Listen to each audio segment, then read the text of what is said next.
عليكم ورحمة الله.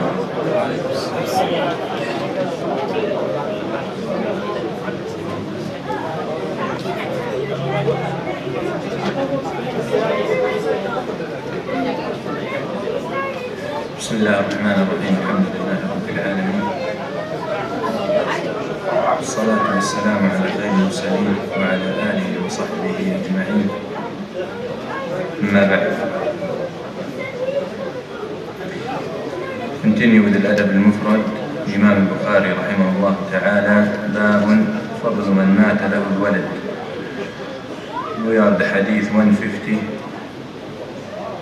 حدثنا علي يعني المديني قال حدثنا معتمر قال قرأت على الفضيل عن أبي حريز أن الحسن حدثه بواسط أن صعصعة بن معاوية حدثه أنه لقي أبا ذر متوشحا قربه قال ما لك من الولد يا أبا ذر؟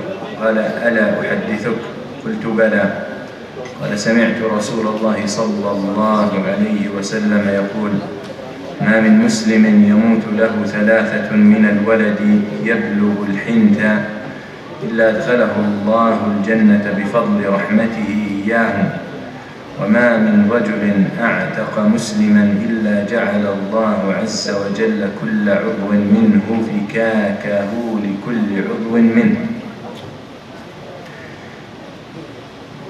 In this section, the excellence and the virtue of someone who loses a child. And in this hadith, صعصع بن معاوية راوي الحديث مات أبو ذر رضي الله عنه متوشحا قرب. أبو ذر مات أبو ذر الصحابي غفاري carrying with him قرب. قربة is water skin of the animal where they keep water in it. قال ما لك من الولد يا أبا ذر? He asked Abu Dhar how many children he had. So Abu Dhar radiallahu anhu told him, shouldn't I tell you? So the man said, said indeed. So he said, Abu Dhar, I heard the Prophet sallallahu alayhi wa sallam saying, no Muslim dies for him 3 children who did not reach al-Hind. Al-Hind هو سن التكليف. al-Hind, the age of puberty. al-Hind هو الذنب. al-Hind is the sin. So did not reach al-Hind, يعني did not reach the age where they will be held accountable for their sins. إلا أدخله الله الجنة بفضل رحمته إياه. So no one loses 3 children who did not reach puberty, but Allah Azza wa Jal will admit him into paradise because of His mercy to them. He is not entering al-Jannah because of his own deeds, because nothing is worth al-Jannah. No deeds whatsoever get you to be worth of al-Jannah. That's why the Prophet sallallahu alayhi wa sallam said, لن يدخل أحدا عمله الجنة. No one, his deeds will get him into paradise. And the meaning of that is no one's deeds are enough worth it of al-Jannah. But people enter al-Jannah because of the mercy of Allah Azza wa Jal. But the deeds are conditioned for the mercy. So the Prophet ﷺ says, no one loses 3 children before they reach the age of puberty, but He will admit him to paradise because of His mercy. وَمَا مِنْ رَجُلٍ أَعْتَقَ مُسْلِمًا إِلَّا جَعَلَ اللَّهُ عَزَّ وَجَلَّ كُلَّ عُضْوٍ مِّنْهُ فِكَاكَهُ أَوْ فَكَاكَهُ لِكُلِّ عُضْوٍ مِّنْهُ. And no one free a slave. The slave must be Muslim. أَعْتَقَ مُسْلِمًا. The slave needs to be Muslim. So no one free a slave, but in every part he frees, because the slave could have partners, and it could be 2 or 3 or 4 people share a slave. So he might own 20% of the slave. So if he frees 20%. So the Prophet ﷺ says, who frees a slave with every part of this slave he freed, Allah will free part of his body from the hellfire. Well, Islam came to narrow the way people become slaves and to widen the way people are freed. Because it came into a society where slavery, or in a kind, slavery was everywhere, rampant. So it wasn't suitable and it wasn't wise to say no more slavery. But the way it did it, that to turn someone into slave, Islam made it very narrow. Very much it's one way. And that is through wars. Through wars. The captures of wars can be turned into slaves. And then He subhanahu wa ta'ala made many ways to free slaves. If you look in the Jahiliyyah before Islam, it was reversed. It was reversed. To make slaves, there were too many ways to turn people into slaves. And to free them was only one way. And that is if the owner frees them, that's it. So Islam came to encourage this idea, and in the book of Allah Azza wa Jal, clear evidence that this is the way to the point where there will be time when there are no slaves. As you see in some expiation of some sins, the expiation is to free a slave. But Allah Azza wa Jal immediately after that He said, فَمَنْ لَمْ يَجِدْ And if you cannot find a slave, even though the time the Quran was revealed, slaves were everywhere. And they can be really very cheap. But the fact that Allah says, and who, if you cannot find, is an indication that time will come when people, or slavery will not be there anymore. You see that in this hadith, لم يبلغ الحنث, to show that الشفقة والرحمة بالصغار أولى, that usually mercy and passion toward little kids is more than if the child is older and any of that. So that was الأجر أعظم. حدثنا عبد الله بن أبي الأسود قال حدثنا زكريا بن عمارة الأنصاري قال حدثنا عبد العزيز بن صهيب عن أنس بن مالك عن النبي صلى الله عليه وسلم قال من مات له ثلاثة لم يبلغ الحنث أدخله الله وإياهم بفضل رحمته الجنة. هذا الحديث another narration عن أنس أن النبي صلى الله عليه وسلم said, who loses 3 children who did not reach age of puberty, Allah will admit him and admit the parent, including the mother and the father, with the children because of His mercy subhanahu wa ta'ala. He will admit them into paradise. باب من مات له سقط. This section talks about someone who loses a child through miscarriage. حدثنا إسحاق بن يزيد قال حدثنا صدقة بن خالد قال حدثني يزيد بن أبي مريم عن أمه عن سهل بن الحنظلية وكان لا يولد له فقال لأن يولد لي في الإسلام ولد سقط فأحتسبه أحب إلي من أن يكون لي الدنيا جميعا وما فيها. وكان ابن الحنظلية ممن بايع تحت الشجرة. هذا الحديث ضعيف, أو الأثر ضعيف, is weak, because حدثني يزيد بن أبي مريم عن أمه. He said he heard from his mother, and his mother is unknown, so there's a break in the sanad. But anyway, he said Sahl ibn al-Hamdariya هذا, and he was one of the people who gave the allegiance to the Prophet ﷺ under the tree. He said, and he did not have children, he said, I would love to have a child in Islam who dies through miscarriage, and I seek the reward from Allah Azza wa Jal having such child who dies through miscarriage is more beloved to me than the dunya as a whole. حديث ضعيف. حدثنا محمد بن سلام قال أخبرنا أبو معاوية قال حدثنا الأعمش عن إبراهيم التيمي عن الحارث بن سويد عن عبد الله قال رسول الله صلى الله عليه وسلم أيكم مال وارثه أحب إليه من ماله؟ قالوا يا رسول الله ما منا أحد إلا ماله أحب إليه من مال وارثه. فقال رسول الله صلى الله عليه وسلم اعلموا أنه ليس منكم أحد إلا مال وارثه أحب إليه من مالك ما قدمت ومال وارثك ما أخرت. فهنا ترى النبي صلى الله عليه وسلم يغير المفاهيم. He's changing the perceptions.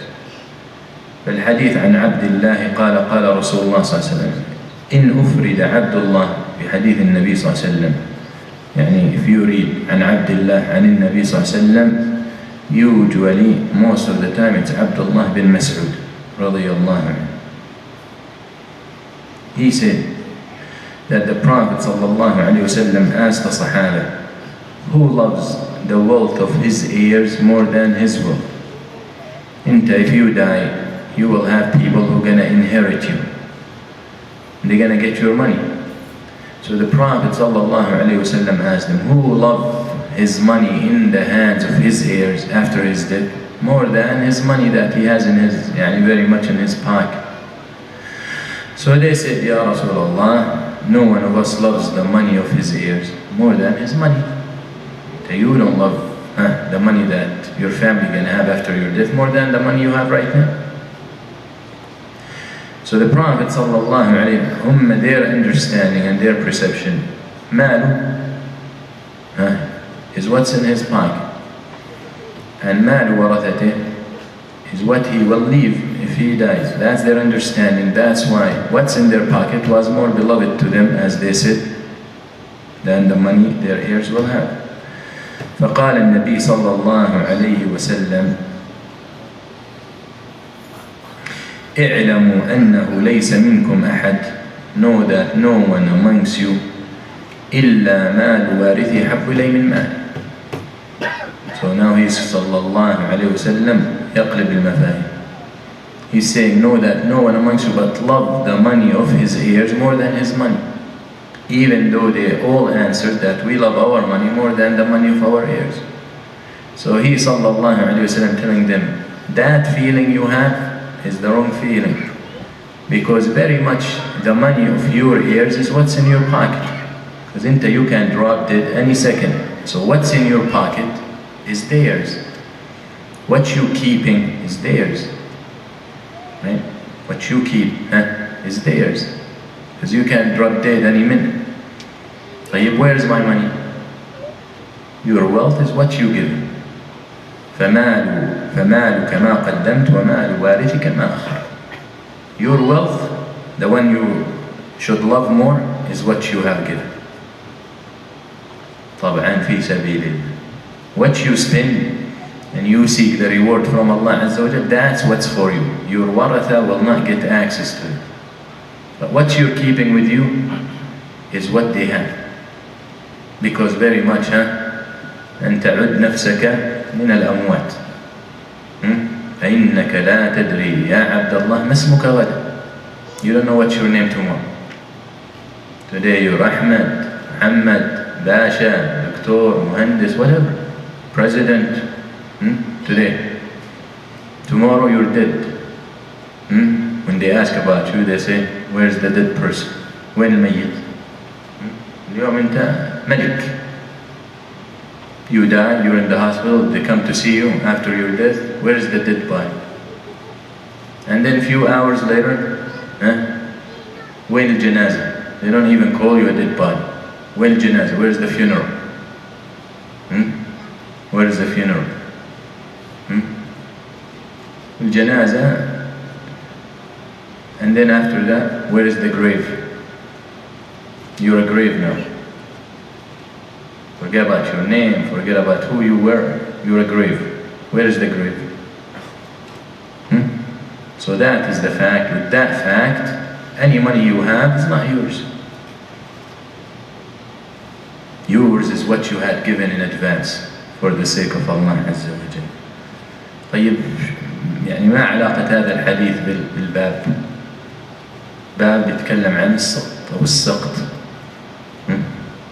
Because the Prophet or الإمام البخاري رحمه الله أورد هذا الحديث ليقول لك أن السقط يعني الميت من الولد هو ما قدمت.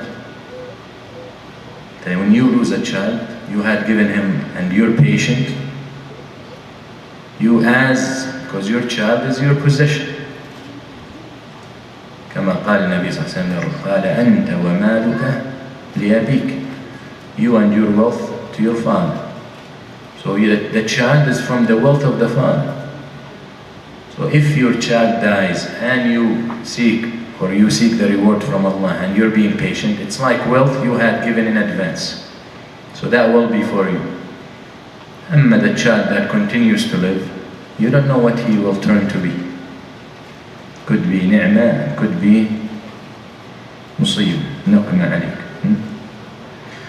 قال وقال رسول الله صلى الله عليه وسلم، هذا يعني عبد الله بن مسعود، ما تعدون فيكم الرقوب؟ قالوا الرقوب الذي لا يولد له. قال لا، ولكن الرقوب الذي لم يقدم من ولده شيئا. قال وقال رسول الله صلى الله عليه وسلم ما تعدون فيكم الصرعة؟ قال هو الذي لا تصرعه الرجال. فقال له ولكن الصرعة الذي يملك نفسه عند الغضب. كل هذا تغيير مفاهيم ليدلك على أن الميزان الحقيقي هو ميزان الشرع. أنت regardless of what people are accustomed to, the true measure is the Sharia, the Shara of Allah Azza wa Jal. You look at things and you ask, even if all people understand it one way, you look at the understanding or that indication of Shara. What is Shara and the Deen of Allah says about it. And that's what you take. Because when it comes between the Shara wal Urf, if the Shara says one thing and the Urf says opposite thing, the Urf or the customs or what people agreed on or what people are accustomed to is of no worth. Because the word of Allah Azza wa Jal and the word of the Prophet Sallallahu Alaihi Wasallam overcome all that. Okay? So here the Prophet ﷺ first asked him about who loves the money of his heirs.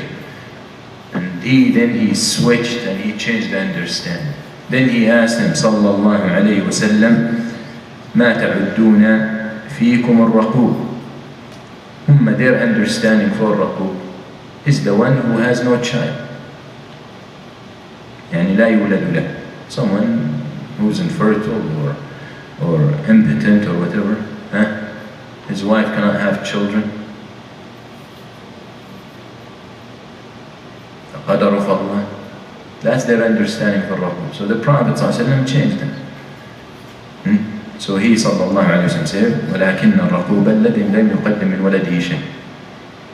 When they thought not having a child is a loss, he said the real loss is to have a child and not give him for Allah. And not to lose a child and be patient on the calamity. Because the idea, as I said yesterday, the idea they feel that he's lonely because he has no child. So in his mind, having a child is the good thing. So the Prophet ﷺ changes that. He said, the fact that if you have a little kid and he dies, then you have that child because you will find him.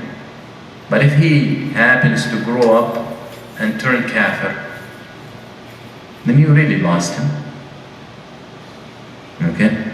So that is the change the Prophet ﷺ making. وقال الرسول صلى الله عليه وسلم in the same hadith, what you consider amongst you the strong person, surah. They said the one who no one can beat him. No one can beat him, no one can knock him down. So he sallallahu alaihi wasallam said, السرعة, the one who controls himself, times of anger. That is the real strong person, and we spoke about this. وهذا ترى يعني كثير في السنة. We find this in the Sunnah after changing the perceptions. فمثلا يعني عن الصيام, عن رائحة فم الصائم, كرائحة المسك. The smell of the fasting person, his mouth, where most people are annoyed by. For Allah, it's like al-misk, changing the understanding. In the famous hadith of Aisha, when the Prophet ﷺ told her to give away shah, and she kept the arm. So when he came, sallallahu alayhi wa sallam, قال ما فعلت بالشاه؟ قالت ذهبت كلها إلى الذراع. We gave away all of it except the arm. فقال النبي صلى الله عليه وسلم بل بقيت كلها إلا الذراع. Actually all of it stayed behind except the arm, except the shoulder. Because what stayed is what's left in the book. After that, until you eat and خلاص stay. You can eat the best food. You can eat the best food and the most expensive food, and you can eat the cheapest food, and you can eat the data. And then 2 minutes later, once you're done, like nothing. They're all equal. Once it passes your throat, خلاص. So the Prophet ﷺ teaching them again, changing perceptions. When you give something for Allah, do not think that you lost it. Actually, you earned it. Because if you die without giving that thing, you don't know what your heirs going to do with it. Most probably they will not. And I witnessed a funeral, جنازة في المقبرة. كان أهل الميت يتعاركون على مفتاح الخزن في المقبرة. In the cemetery, in the graveyard, the family of the dead person were arguing, his family, his children, about the key of the safe. Imagine. It's a reality. Some people rush at that moment. Some people can be patient for a couple of days. انت الخسران. طيب.